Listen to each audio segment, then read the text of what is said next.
welcome David from Forder to the stage, and he's going to kick us off with From Relationship to Revenue in a lot more words to say it a really long title. Thank you, David. No, I'm not going to introduce anything else. I'm just going to leave it from Relationship to Revenue. So hi, David Coates, for those of you who have not met yet. I do not have a cool intro slide like Alison, but there's some commonality because I too love cooking and hiking. And also, we discovered last night there's a lot of dogs generally in the room. I don't know if we're a cat group or a dog group. It feels like more like a cat group. Oh, dog group, sorry. So what I want to talk to you today about is a question that keeps coming up. And I've been involved in customer advocacy for 7, 8, 9 years maybe. And it always comes back to how do we show impact for the work that we do, right? We're generally super nice people and we love working with customers. But at the end of the day, unless we're showing value, then the organization says, hey, that guy's a really nice guy, but is he a good fit, right? So what I want to do is walk through a very specific case study. Now, Alison did a great job of laying out the entire scope yesterday, and obviously the ladies from Captivate did a really nice job as well in talking about the future. I'm going to talk specifically about a campaign that we did. So here is my agenda. I'm going to tell you a little bit about Forter, about the integrated marketing campaign that we did for a specific purpose. Show me the money, right? We've talked a lot in the last couple of days around, hey, influence pipeline, etc. too. And then a little bit about what's next and how it ties into advocacy as well. So if you like this session, fantastic. If you hate this session, and it was Dana's idea, she's made me do it, okay? All right, so in terms of a little bit about Forter, I am sure that if I was to ask you, honestly, has anybody heard of Forter, you'd all be like, sorry, no. And that's okay. We were founded in 2013 by 2 guys from Israel who, by the age of 32, had already sold a startup to PayPal. So overachievers unite, right? They learned some lessons from that. And where they're focused and passionate about is how do you create a great shopping experience for consumers online, right? Everybody's used to going to the store, everybody's used to having that relationship with customers that include like Nordstrom and Priceline and Drunk Elephant and Sephora, so lots of brands you recognize. The challenge has always been, if you don't have a card present when you're making a transaction, how do you ensure that that's a legitimate customer? And so retailers have been dealing with this for years, and in many respects, they used old manual processes. And we talked a lot about the last couple of days about automating. It's not just marketing, right? It's across the board that's automating. So for many retailers, what they were doing is they were literally going in and having a team check out, is this customer legitimate? Every time, which is slow and super boring and does not scale, let me put it that way, right? So what Laurent and Michael said is like, look, we don't just want to be another fraud solution provider. We want to be the best solution provider. So they actually introduced AI and machine learning as a basis for making decisions. What they also said, and you'll see, like, we've only got 300 customers. So compared to some of the organizations in this room, we've got a fraction of the customer base to go from, right? But what they said is, we don't want all customers, we don't want all retailers. We want category leaders that we know will have big footprints and need our services. And so that's what they did. They focused on, again, the Nordstroms and the Pricelines and category leaders as customers, right? What they also said is, we don't just want a 5% of your overall transaction business, right? And that's what a lot of companies did. They're called trash to treasure. So they would take, other companies would take 5% of the transactions that they thought were bad, and then they would work with the retailer and process them and say, oh yeah, you know, you can recover 10% of those, and that's an extra percentage of revenue, right? What Michael and Ron said is we want 100% of your transactions, good and bad, because that enables us to train our models and machine learning and help our analysts. Now that was completely radical in terms of the market at the time. And what it's enabled us to do is to basically build, and I say this without wishing to freak you out, but to build a global network of over 1,000 identities, billion identities. So there's a good chance if any of you have shopped at Nordstrom or Priceline or any other big Sephoras or retailers, that we've actually got your data at some point. Now, the good news is we don't have your PII, so we're not getting your social security numbers or any of that kind of stuff. Don't worry about that stuff, right? It's purely about the transactional data. So we do know whether you've been shopping at Home Depot, Priceline, Sephora, and that's really helpful because then we're able to understand behaviorally why you're not why you're shopping, but who you are and why you're shopping, and there's 6,500 different behavioral data points we use to help us with that, right? So that helps explain a relatively small footprint. The $3 billion is we just closed our Series F earlier this year. So there was a $300 million round, so it values about $3 billion, right? So there's a bunch of us in this room. I know Alison and Shelby were on this pre-IPO growth journey, so that's what we're on right now. And then the final thing is, I joined in June 2019.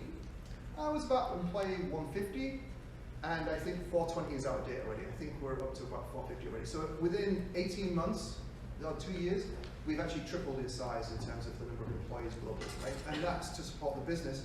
And also really on the back of COVID. I can tell you that in March 2020, our founders had a call with the entire company and said, we don't know what's going to happen. Because we work with retailers where right now the majority of the revenue comes from stores, from brick and mortar. So we don't know if they're going to completely retrench on their vendor budgets, and it might mean that we lose a bunch of clients as they look at saying, how do we save money? Actually, what happened was opposite. So all of those organizations from the C-level down that have been saying, yeah, digital transformation, that's great, let's build a 5-year plan.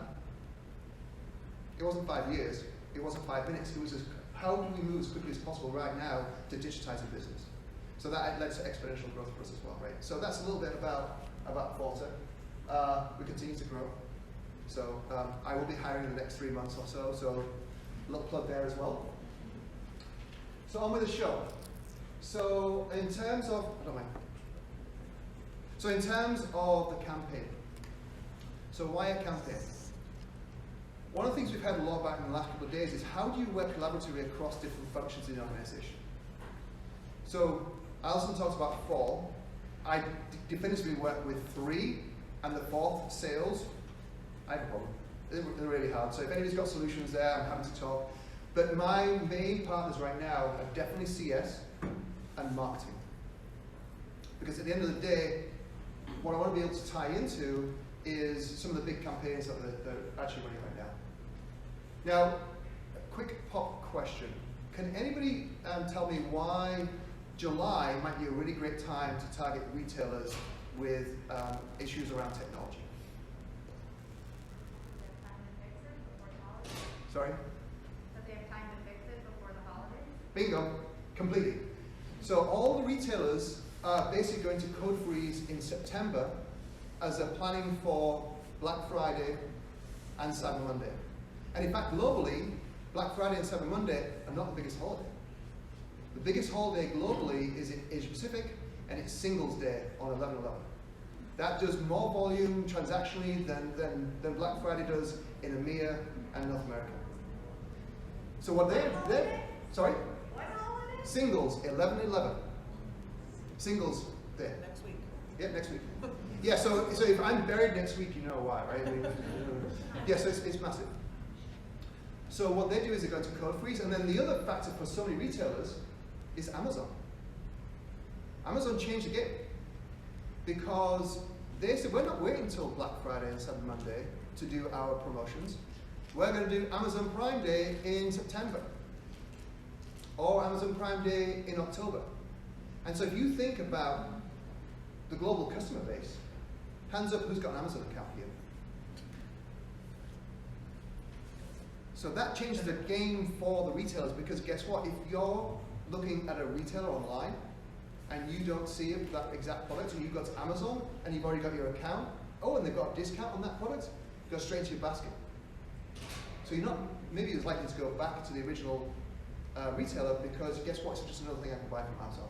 So retailers are hyper aware right now of what's going on with Amazon, because they see it as an opportunity and also a threat. Okay. So we said, okay, let's get ahead of the game here.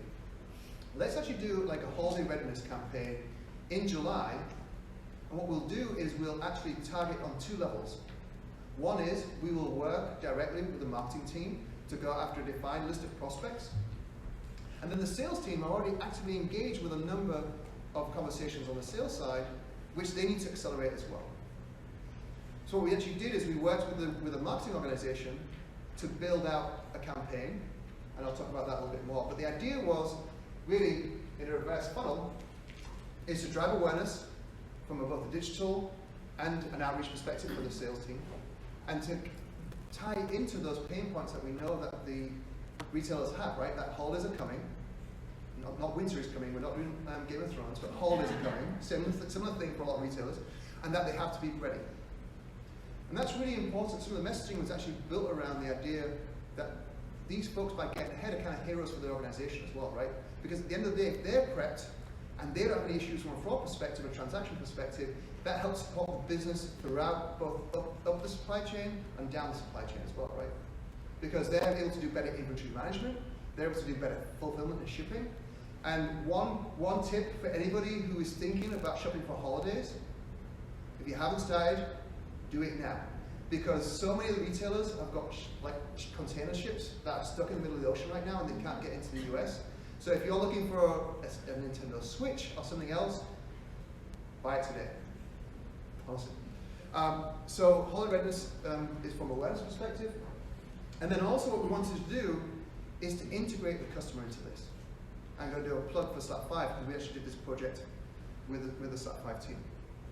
And so what we wanted to be able to do is to create one core asset, which was the SLAP 5 video board, storyboard, and then use it across different channels and different media as well. So we actually used those in the email nurture campaign. We also used it as part of our social campaign. We tied it into organic and SEO as well. And we tied it all back into these boards to showcase not just our messaging, but also the customer. I'll talk about that a little bit more as well. And then finally, obviously, from a sales perspective, it's also using that holiday pressure as a way to accelerate some of the meetings and conversations too. So integrating customers.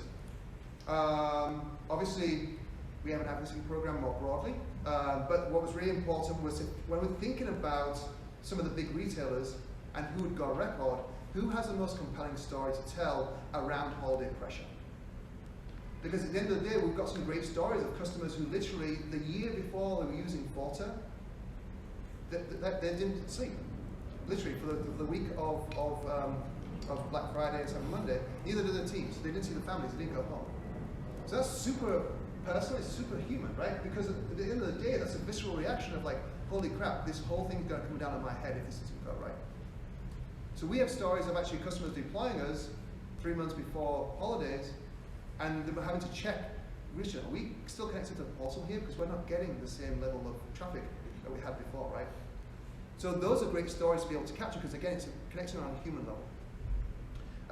And then we also want to, as I said, want to be able to showcase the impact as well. And again, not just in one individual channel, but across all the different marketing assets and stuff that we're using throughout the whole campaign. Make sense? Any questions before I move on? Super. So, one of the things that we haven't really talked about as much, right, is we have to advocate for customers internally, but how many times, by show of hands, do you also the person who is ultimately at the end of the day, stop, that's great, we know what's in it for us,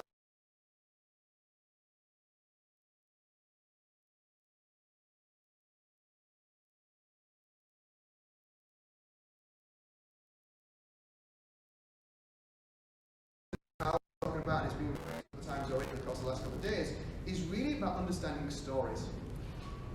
And Liza and I were just talking as part of the mentor program conversation, and I think the biggest trait that we can have is the ability to be able to listen. Because that really helps with discovery, right? So from my perspective in listening to customers over the last few years, and it's a little simplistic, but I boiled it down to 3 key motivations that I hear most commonly, right?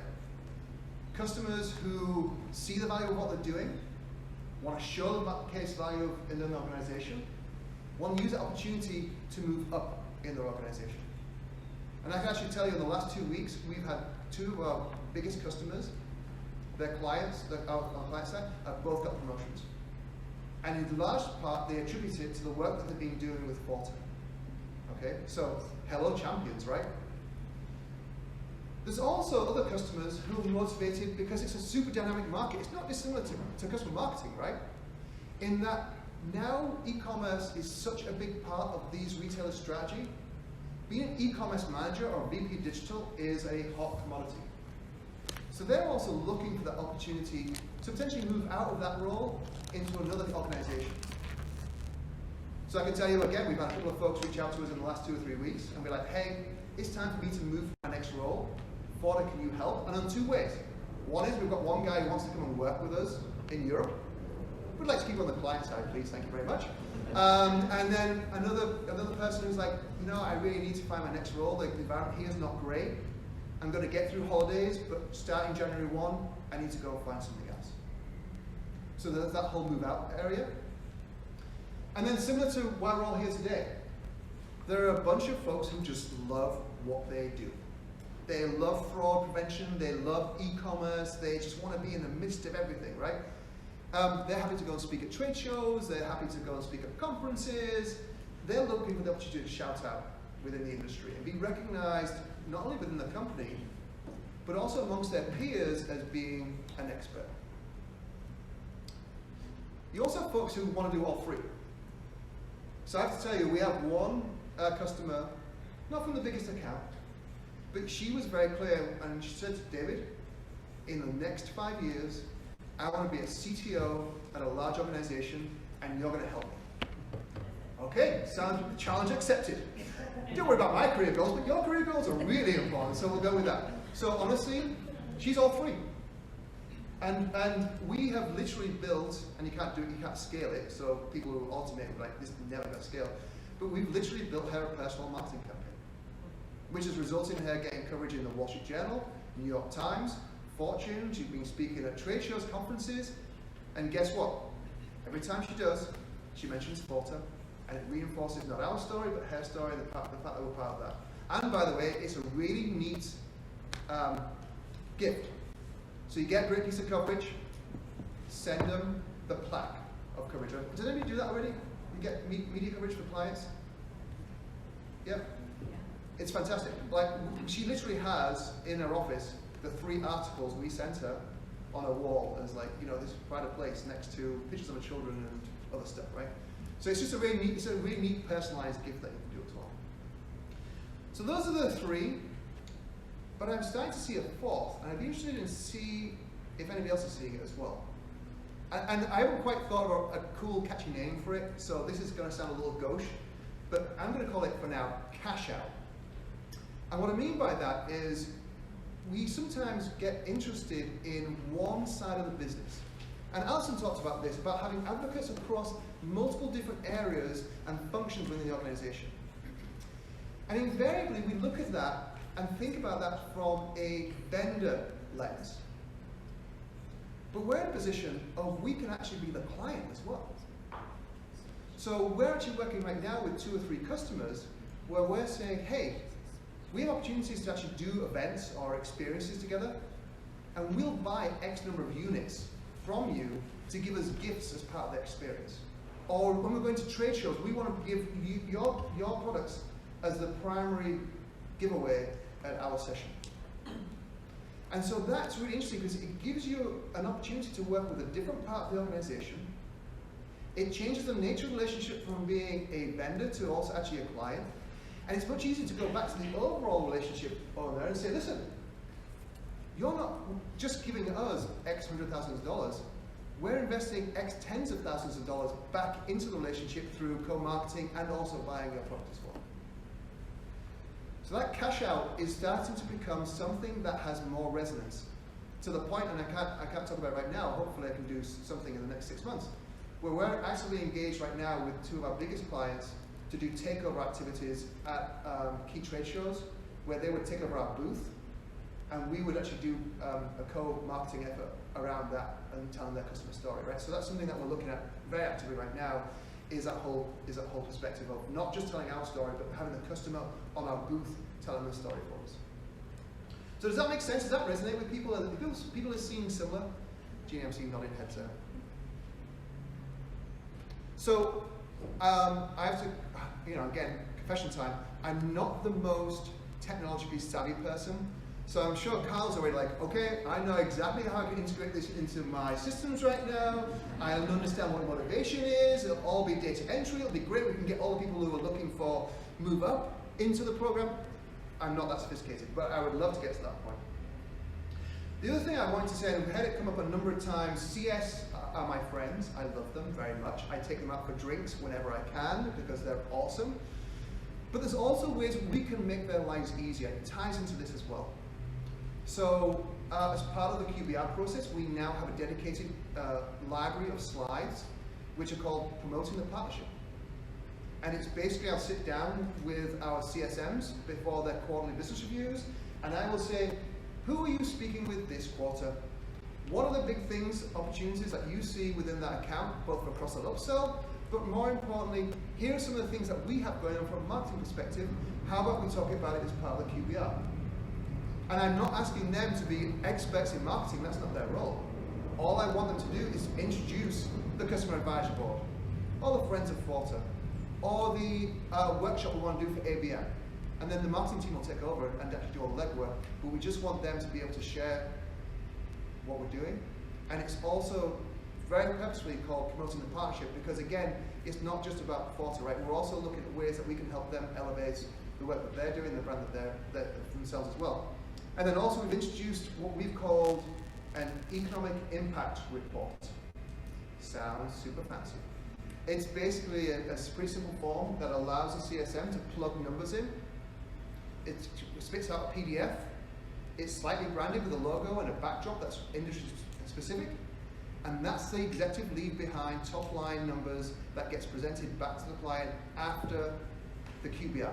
Because let's face it, I don't know if any of you sat through a QBR. Invariably, the exec sponsor comes for the first half hour, and then is either fidgeting around doing other stuff or drops off the call. This is a way for us actually to be able to very succinctly share with our customer, who then shares with their customer internally, and say, hey, Mr. CEO, CTO, Miss CEO, CTO, sorry. Here's the great work we've been able to do and the economic impact. And for some of the clients, it's literally tens of millions of dollars in upside. Our contracts, I can tell you, are not tens of millions of dollars. But so it starts to put into context that Forta is a super valuable partner. So that's also part of that whole move up strategy as well. We want our customers to be seen as heroes, and that's some of the ways we can help them. Okay, so moving on. So here is, I'm going to show a couple of slides in terms of the campaign. So if you remember, oh, question, Marissa, yes. I was going to say, did you build that form internally, or did you partner with like a course or something? Nope, we worked with the global head of customer success, and then we worked with one of our designers to lay it out. And there's a little section that you can put in some brief bullet points to give a little bit more narrative. And then literally the CS team have to pull the analytics for the account with the analyst team anyway. So it's just literally a data entry. It takes them 5 minutes per account. The challenge a little bit is I'm trying to keep the sales teams from devouring that and it suddenly disappearing into ether.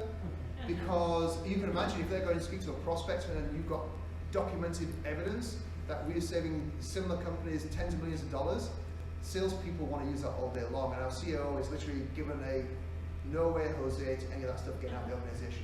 So we're figuring out what we can share, but we've now started to build a library of those stories, which is great because that also helps to inform me of, wow, okay, these are some of the companies that we should also be trying to engage with from an advocacy perspective because they've seen real economic value. It also makes renewal much easier. And so one of the things that you think about the customer journey, I don't know if you experience with your CS team, they get so busy on the day-to-day of actually executing their programs that suddenly like, holy shit, the renewal's in 3 weeks. It's too late. Now, we're looking at a lot of auto-renewal, but what we're saying is start the economic impact story 3 months before, because it changes the nature of the conversation from should we renew, is this valuable, to really like, crap, we've got to renew. Okay, so that's, yeah. So that's that. So this is the campaign. One of the things I should have mentioned is everybody went online, right, through COVID. For these retailers, it was a massive opportunity, but also a massive challenge. And the primary reason it was a challenge is because they had this influx of new users that they've never seen before. Now, that creates a challenge because they don't know them. They're literally having all these new folks come to them and like, hey, this looks like a legitimate customer, but can we trust them? So what our data showed is that new users were like 30% of the e-commerce traffic in 2020, right? They were coming into the systems. But those new users were 5 to 7 times more likely to be rejected. Because retailers just didn't know them, so they're like, oh, well, hang on a second, we don't know if this is legitimate. So they were rejecting them. And then we knew, of those folks who had been rejected, 40% would never go back to that website because of that experience. So think about the potential upside that companies are losing just because they don't know that customer. And the beauty of the technology that we have is through soft linking and through those 6,500 behavioral data points and that global network of 1 billion identities, pretty good chance that even if you've not seen them, we've seen them before. So it actually increased the approval rate for some of these brands by 2 to 3%. Now, 2 to 3% doesn't sound a lot, but if you're processing $10 billion of e-commerce transactions a year, 2 to 3% is a massive uptick in potential revenue. Okay, so this is where we actually, started the campaign. We actually built an integrated campaign across all our touch points through digital, through partner marketing, through social, through SEO. I've lost my screen, that's okay. And what we also did is we created a survey, a very simple, like 4-question tool that people could use to kind of help them assess how ready are you for the coming holiday season. And based on that, we also provided, as follow-up, an ROI tool that would allow people to calculate, based on their readiness, what they potentially lose or potentially save based on that, right? And throughout all of this as well, we included the customer voice. And this is, again, the project we worked with Slap 5. So we actually created separate landing pages based on some of the responses of video clips from different personas. So here you have a CMO, a CEO, and a VP of digital. So 3 of the key personas that we knew at the end of the day, the buck stopped with them in terms of that holiday pain, okay? These clips didn't just live on the landing page. They were then tied into SEO, into organic search, into the email nurture campaigns that we did, into high spots so that the sales teams could then use them as part of their reach out and cadence, into the email cadences for the sales teams. We effectively created what we called a campaign in the box for the sales team, that everything that they needed was in HighSpot that they could use, tied back into the Slap 5 videos. So this was bringing customer voice to life as part of the integrated campaign. And as you can see here, we asked questions that resonated. And this is something that Jeff talked about, right? Is you have to understand the questions that get to the pain. So around holidays, a sense of urgency. We also asked the question to customers, like, why did it make such a big impact on your holiday personally? And some of them talked about being able to spend more time with your family. People talked about very personal things, right? Which again, it connects on a human level. It's that story connection again, right? It's emotive. Jenna said she could sleep at night, literally. Yeah, so Jenna is on the left. You're not allowed to have favorite advocates, right? All advocates are a blessing, but Jenna must be my favorite advocate in the whole world. And by the way, I showed my daughter the video. Not interested, apart from when she looked at the wall behind Jenna and all the Jordans were behind her, and my daughter was like, "Oh my God, she is awesome." I'm like, okay, so now I'm cool. Oh, Jenna's cool anyway. So that was on the sales side, and I'll get to the results in a second. But we're also like, wait a minute, we do so much stuff and this type of stuff for prospects. What about doing something around similar type of campaign for customers? Now, hands up, how many of you do like holiday gifts for customers in December? Right.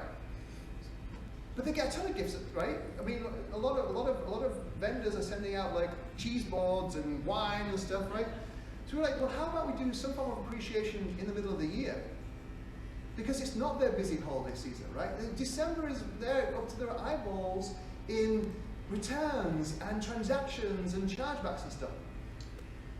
So we actually launched a program, a campaign it was initially, called Friends of Forta, and it was ready to celebrate the summer. Yeah, a little made up, but we thought that July was a good time to do some things to really show appreciation for customers. And we talked a lot about choose your own journey yesterday, right? We used it also not only to show appreciation, but also to mobilize and activate our customers as well to participate in our advocacy program.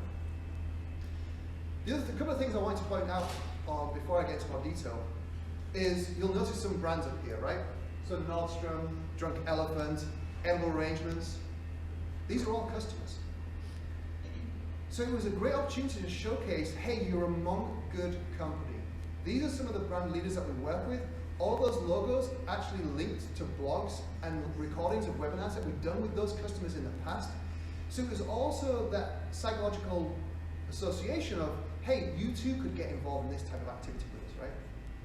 What we also did is not all acts of advocacy are created equal. So for something like a peer review, which is anonymized, you got 1 ticket. For something like speaking at an event, you've got 4 tickets. Now, the next logical question is, what are the tickets for? Glad you asked me that question. We did a weekly drawing for prizes.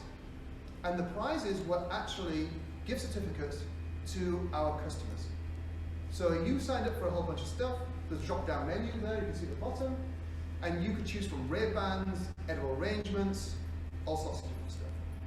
Now my point is, not all of us get a chance to work with B2C brands, right? I understand that that is limited to many of you in this room, and some of you are like, yeah, that's great, David, but all I work with are the IBMs of the world, and nobody wants to buy licenses for IBM.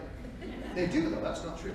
But my point is, it's about thinking a little bit laterally about your client base and how can you engage them to bring them to the fore in a way that maybe you wouldn't have thought about before. And this gifting was one of our ideas, like, holy crap, we've got really cool brands that, again, my kids know, and we got Edible Arrangements for the holidays, and they ate the chocolate covered pineapple before I even got to look at it, right? So it's brands that resonate, that people want to be associated with, right? So we launched this for the month of July. We did weekly winning, weekly drawings, and then we did end of the month. You could get a $1,500 gift certificate for Callaway golf clubs, if you're into golf, or also a Weber grill. Those are your options, right? And we didn't dictate what products you got for 2 reasons. One is, it's super difficult to ship stuff around the country, and secondly, we don't want to be the ones like, you're going to get the Weber Genesis and like it, right? So we gave people flexibility on each other. We had a great response, I'll show you in a second kind of response to this. What it also allowed us to do was be a little strategic as well, and not that I had my thumb on the scale, but in terms of the weekly winners, we also wanted to then recognize some folks who hadn't raised, who we maybe hadn't worked with as an organization, or hadn't worked with them individually. So again, not that I was putting my thumb on the scale, and if you talk to any of the CS from Forta, it was completely random in drawing the raffle. But I definitely looked at it and was like, oh, we've got some really great brands and some really get customers signing up for this stuff, right? So let's go and reward them. Okay. So any questions about kind of the idea of the program? I'm gonna go Erwin first, sorry. Once this program was over, did you get the information back to the entire customer base saying, here are the 3 winners for this? Yeah, actually, so great question. We actually worked with our marketing automation team to create a HubSpot series of emails that went out on a weekly basis to all of our customers. That was great. One is because it recognized the winners within the community. And I use community loosely because I don't have a community platform, but I mean the customer community. It was also a great way to get more customers to sign up because they said, oh, people are winning. I want to go and win as well, right? So that actually really helped. And then we did an end of the month, we did a here are all the winners and the grand prize winner as well. So yes, we did. Lady sat behind Jeannie, I'm sorry. I've got you. Oh, that's okay. I'm Megan. Hi, Megan. So, 2 questions. Where did you have this web page? Yeah. Actually, I guess I have 3 questions. How did you get customers to this web page? And then once you had their data and the raffles were over, what did you do from there? So the third question is leading to my next slide. Great. The first two, we are big. Does anybody else use Syros for creating like interactive landing pages and stuff? So our designer is obsessed with Syros. In fact, I think when she gets married, her pages, invitations are all going to be in Syros because it's a super dynamic way to create really cool landing pages. And the beauty of it is it also integrates into HubSpot. So all the forms and stuff just instantly integrate into HubSpot, which then integrates to Salesforce. So we add Friends of Forta fields. So on the activation date, as soon as they registered, we actually activated them as members of Friends of Forta, right? So it was on the website nominally, but you had to know where to look. It wasn't something that was like, ta-da, we're launching Friends of Forta. It was something that was only really available to customers and promoted through emails with CS, the QBRs, all that kind of stuff to get started. And again, remember, we have 300 accounts. So I wasn't anticipating we would get 1,000 people. That wasn't the point, right? The point is to try and activate new advocates or new folks who were maybe fans in the past, but just haven't really volunteered to do anything, hand for us, right? And your last question I will answer in a minute. Jeannie.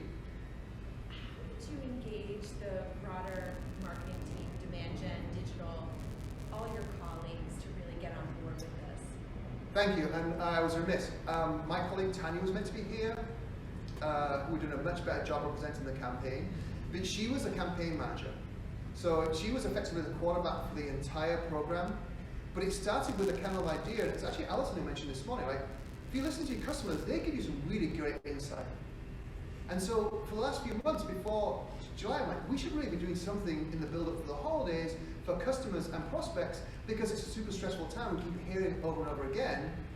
And so that was the kernel, which with then Tanya was like, okay, great. We can go mobilize this across the marketing. So as I mentioned, demand, digital, social, partner, across the entire mix. And she was really quarterbacking that whole plan. So I had my role, but then everybody else did as well. And then she really worked with the demand team to create the campaign in the box for the sales organization. And we actually not only had it in HighSpot, but then we had a dedicated time on the Sales Enablement Monthly to go in and present the entire campaign to them. Okay, any other questions? All right, so Megan's question was, and what were the results? There you go. So, show me the money. So, pipeline influenced. And I want to say that, I do a lot of the one-on-one stuff that Dina and Liz were talking about earlier, right? So I have a customer journey, I have advisory boards. But this is the stuff, as Alton talked about as well, this is the stuff that will get noticed in the organization. And I'm not always going to claim that it's 100% attributed to customer marketing. I don't care about that. What I care about is influence. In fact, we got a new CMO about 3 months ago, and I have one master North Star number for next year. And so does the entire marketing. And it's influence pipeline by persona. That is the one major number that I'll be judged on. It's a big number, right? But at the same time, it aligns the entire organization behind this. And the other thing is, I've told you before, I'm not a technology guy, right? So I'm not building Salesforce dashboards like Jeff is and stuff, right? But what I am doing is I'm working with the marketing ops team and I'm working with the demand team to say, okay, let's make sure that every campaign that you drive, whether it's email, whether it's direct mail, if there's a customer associated with that, then that gets logged as a child campaign within that Salesforce parent campaign. So after the first month or so, we can do a roll-up. We can see how much pipeline we've influenced, which is $4.5 million. The gifts, by the way, for the customers, it's like $5,000. It wasn't a ton of money, right? The investment overall from a marketing perspective was less than $50,000 in total. We already sourced pipeline of $812,000, and then we already closed within 6 weeks of that $300,000. Now again, for a large enterprise company, this isn't necessarily massive numbers, but it's also, look at the number of meetings. We had 183 net new meetings that came out of that. So that's basically given us a pipeline of prospects for the marketing team to go out and engage with, and as they nurture through MQL, for the sales team then to be able to go after themselves. And qualify, and hopefully accelerate as well. Okay, so that's the business impact. Advocacy. Again, I wasn't looking for a ton. We had no idea. In fact, when Tanya was like, we need to put a goal down, what are we thinking? I was like, maybe we'll get 10 people signed up and maybe 20 or 30 acts of advocacy. So we had like 30 plus people sign up, and they signed up for doing multiple acts of advocacy. Now, the important thing to note here is they signed up, they're pledged, right? Not all of these have been executed yet, but it gives me a great pipeline of people to go back to as we're now planning 2022 to say these 5 people signed up to go and speak at events in 2022. These 6 people signed up to do webinars and other stuff with us, right? And as you can see here, we've already been able to mobilize some of the low-hanging fruit, the easy stuff. So we've already done 10 Gartner peer reviews. That's important because from our perspective, Gartner obviously for us is an important partner, both not only for the peer review, but also we know that a lot of our prospects are using Gartner as part of their RFP qualification process. And if you look at competitive field, a lot of our competitors had 4 reviews, or 8 reviews, or 10 reviews. So we're already at 25 in 3 months. We've gone from 0 to 25 in 3 months, right? So that's great because then also that derivative assets and content, we're now using that, again, with our sales teams. We're using it in marketing campaigns. I want to see it more broadly integrated, but that's that sort of stuff. Customer testimonial videos, we've got 5 additional, which we went a copy with content with that 5, and now we're actually turning into dedicated testimonial pages on the website, which are actually like virtual testimonials, right?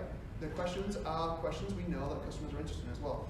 And then the final thing is, this comes back to Jenna again. Jenna signed up, and we had MRC in September, which is a big regional conference for us. It's a Metro Risk Council meeting in the US. She signed up and spoke there in September.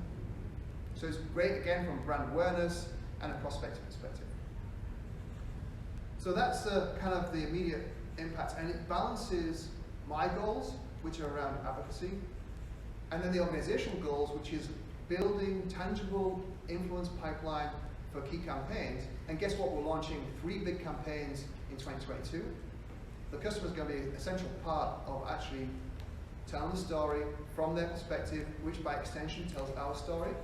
And it's not just about kind of creating a one-off asset, it's about how do we use it as an integrated approach from leveraging video feeds at events and doing blogs, which then webinars that then lead to blogs. It's all of it tied in together to provide us these great assets so we can use the and, right? So any questions in terms of the show me the money stuff? Hey, Tim. Hi. What percentage of people would you say actually committed versus those who followed through, and what did you do with the people who did it? Yeah, and so it's ongoing. So, you know, that's a great point. We actually had 18 people sign up to do reviews. I followed up with the CS team, 10 did them.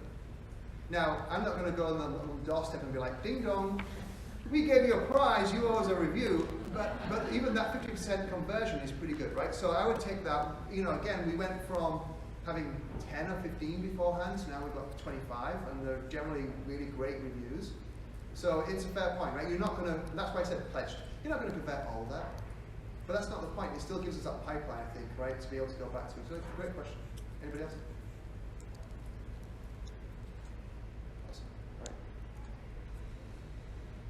So, show me the money, then maintaining the momentum.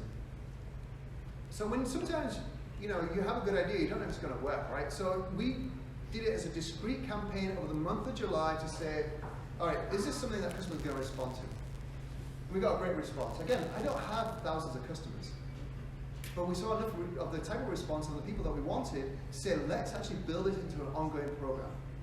So actually, literally, working with Bonnie, we launched Friends of Force, the program, in October. Now, I would love to say, yeah, we deployed an influencer platform, we've got Slack channels and all that kind of stuff. We don't. And the simple reason is, again, I'm never going to have thousands of people on that community to make it viable to have resource committed either to buying the platform or to managing the platform and actually all the work that's involved. We've got a small enough group of folks between CS and the people that I know that we can actually build a pretty good program that allows us to do 3 things. One is to allow for folks to connect. In some respects, being a fraud manager and being in customer marketing is not dissimilar. It's a pretty lonely role, right? I mean, it's not like you've got a massive, well, Jeannie's building a massive team right now, but it's not like you've got a massive team of other people who are in exactly the same boat as you, doing exactly the same job, right? It's often a solo effort. Same with fraud managers and even heads of e-commerce. So to be able for them to connect with their peers and understand, hey, these are some of the challenges that we're seeing.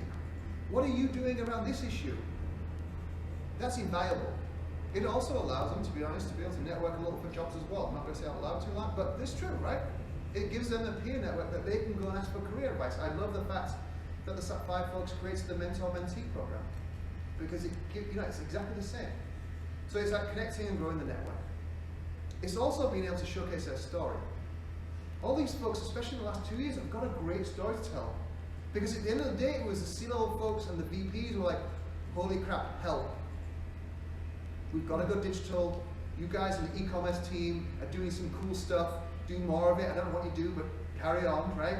So it's also a chance to show their hero story in the last 12 to 18 months as well. So we look at ways, again, customer stories, videos, all the usual stuff, but it's really about showcasing their success and by extension our success as well. And then finally, I mean, again, advisory boards, executive meetups, all that kind of good stuff. It's really about giving them access. I can hand on heart say we have not been great as an organization in sharing our product roadmaps. How many of you are doing a good job in sharing product roadmap updates to clients?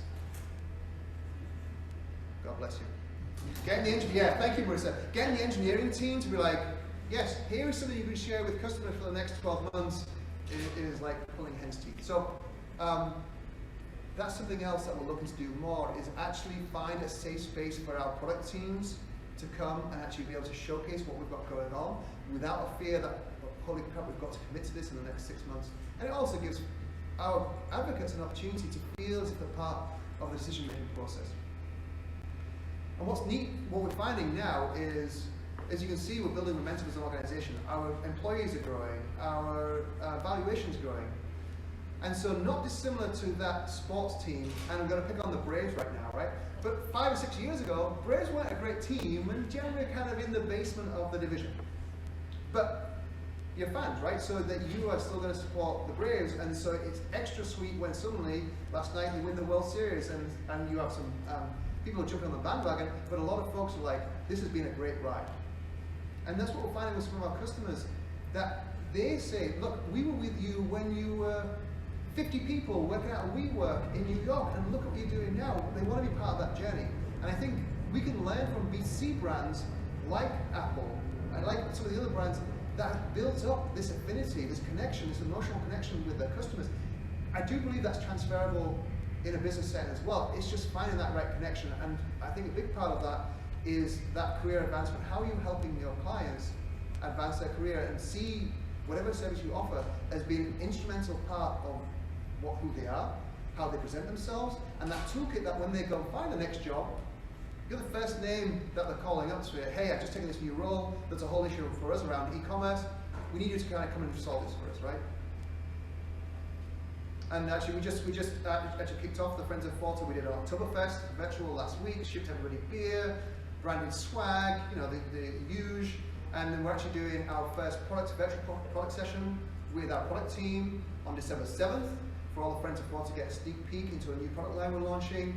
And we're doing a Friends of Forta event at the National Retail Federation in January as well, right? So we're going to have a cadence, a mix of virtual and physical events, product, networking, throughout the course of the year.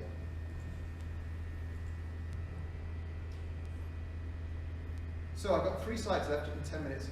Doable, Dana, doable. So telling the story, filling the funnel, right? We talked about today is that concept of being able to showcase customer story, and for me, I look at it holistically across the entire funnel of marketing.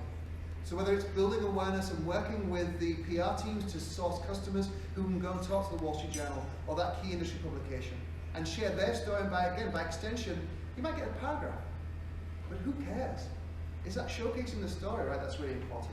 So it's that storytelling capability. It's also accelerating deals. We're starting to do a better job at really tracking across the various stages within Salesforce of how marketing impacts. I can tell you right now, we have a major issue around stage 2. which our sales team now call the Valley of Death. Literally, 20% of the leads that go into, 20% of the leads that go into stage 2 come out into stage 3. That's low.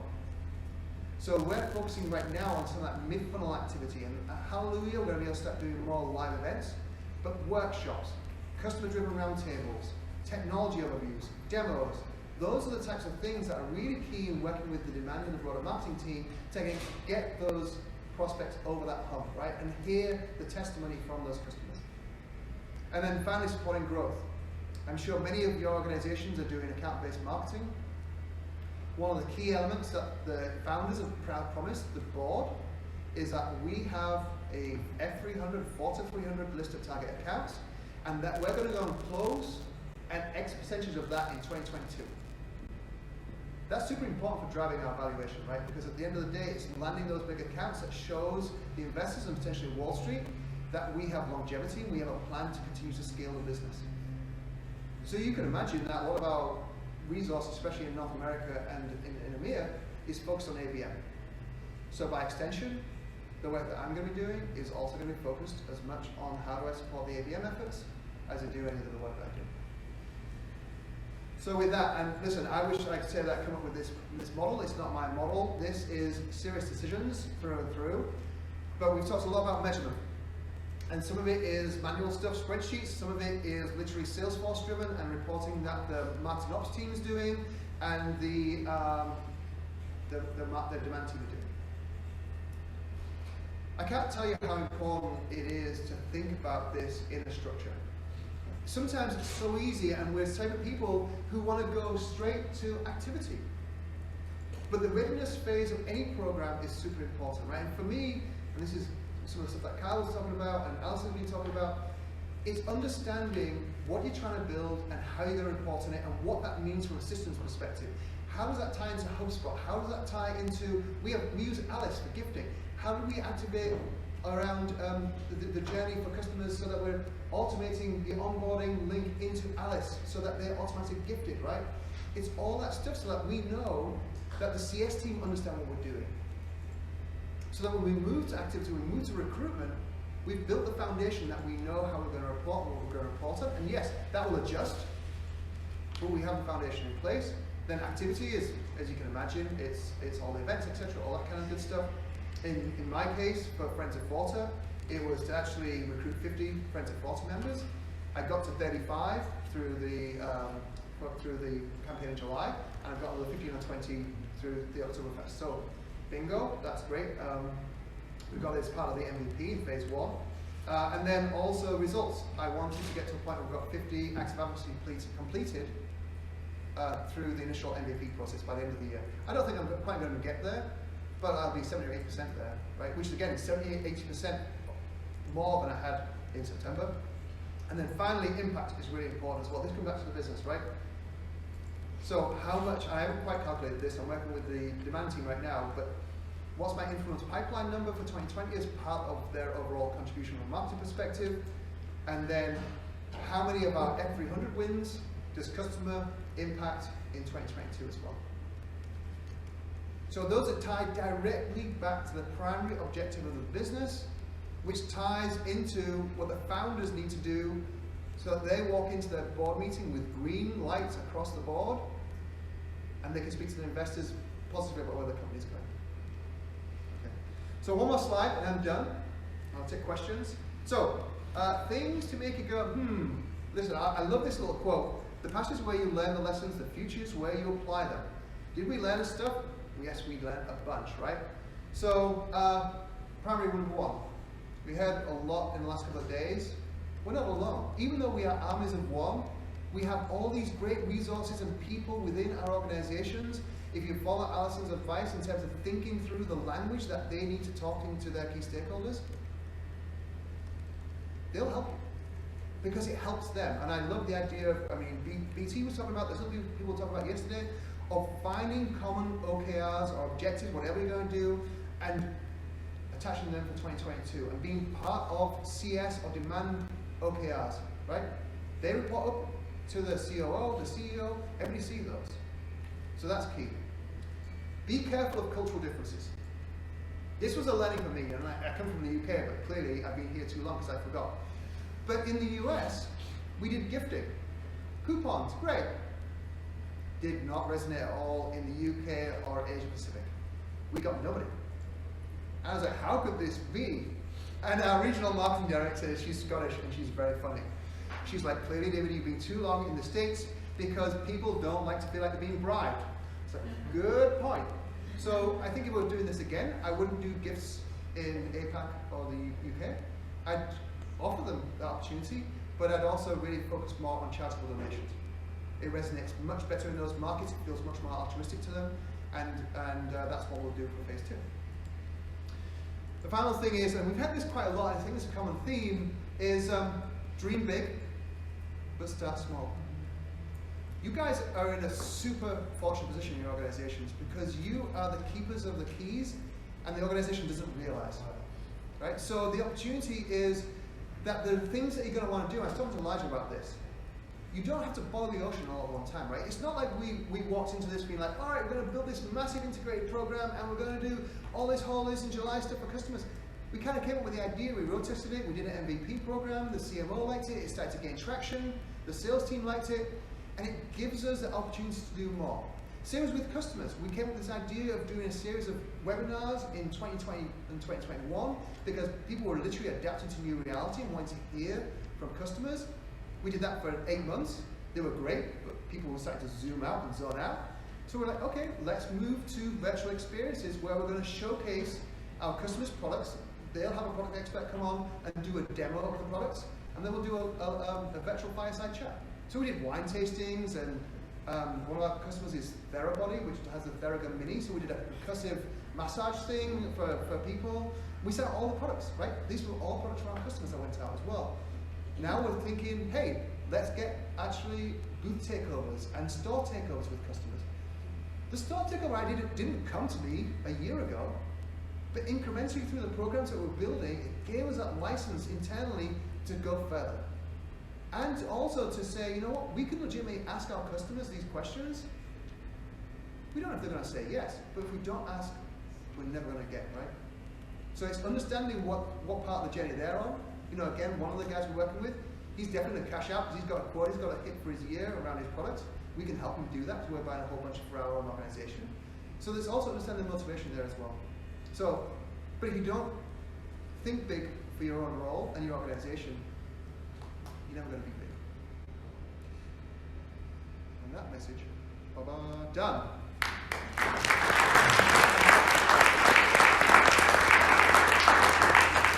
And I know I've assigned Liza my mentee, and I apologize in advance, I'm not always easiest to get, but if people have questions, don't hesitate to reach out. This is a super tight community. I love you guys, extended, because we're all in the same boat, and I found this group to be super welcoming. No questions too silly or too small. Like, reach out and ask. I don't have all the answers. I'm looking to learn from you guys as well, right? So we can all share together. Any questions?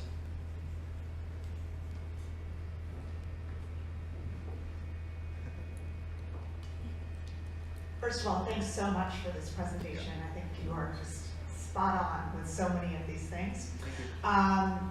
We heard from the Captivate folks yesterday that advocacy is moving from a small group to your whole customer base, in terms of who you're talking to. Next question. And so as you're thinking about these campaigns and these emails inviting people into Friends of Forder, are you looking at certain titles? Are you inviting everybody in? And another question is, are the people that sign up junior members of the firm, and do you think about like, well, we actually want more CTOs in this? How do you think about that? So, great question, Esther. I actually, should I go right from the yesterday? I actually thought about opening up my session today by saying, hi, I'm David, and I'm doing Advocacy 1.0, because what they presented yesterday, I think, is a great vision. I think it's going to take work to get to that point, because it takes a lot more in terms of systems and workflows and stuff, and I think it makes a ton of sense. I'm still doing advocacy 1.0, right? Which is I see the Friends of Forta as a pyramid. I see the Friends of Forta as being my entry-level program. Come one, come all. It doesn't matter what title, even size company. We've got some smaller organizations that are part of Friends of Forta, but that's okay because they're all learning together and there's an opportunity for them. People aren't staying in one job longer than 2 or 3 years.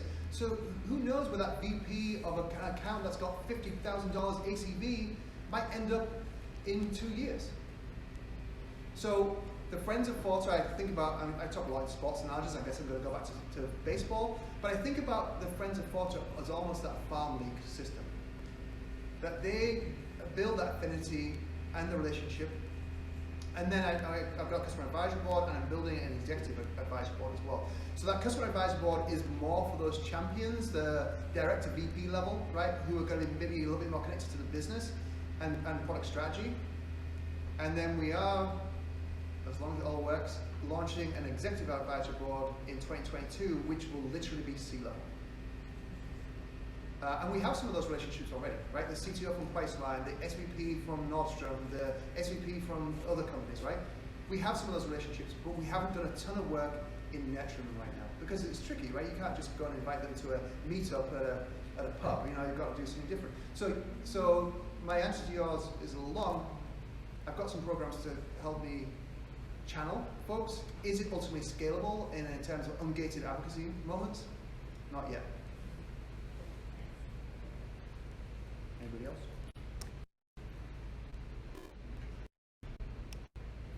Allison. I'll shout.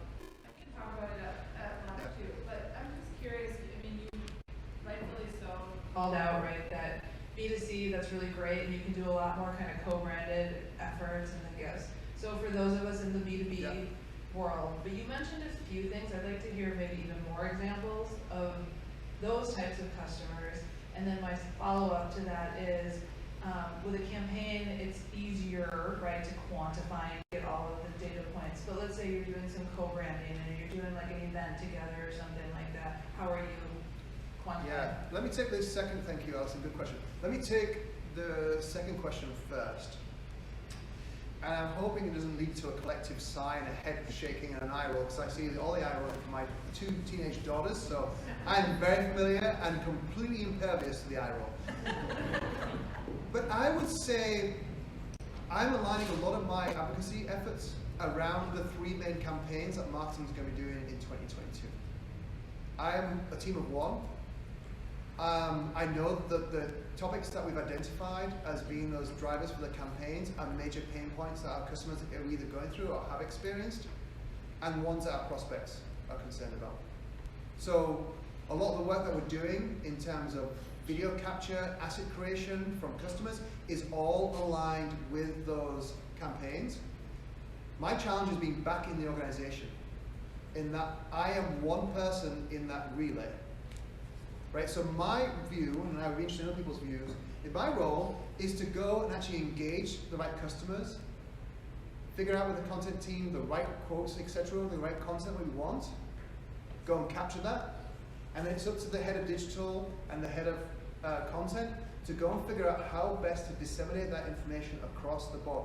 To the point of where, in January, we've got a big show. I want to do some form of video capture there.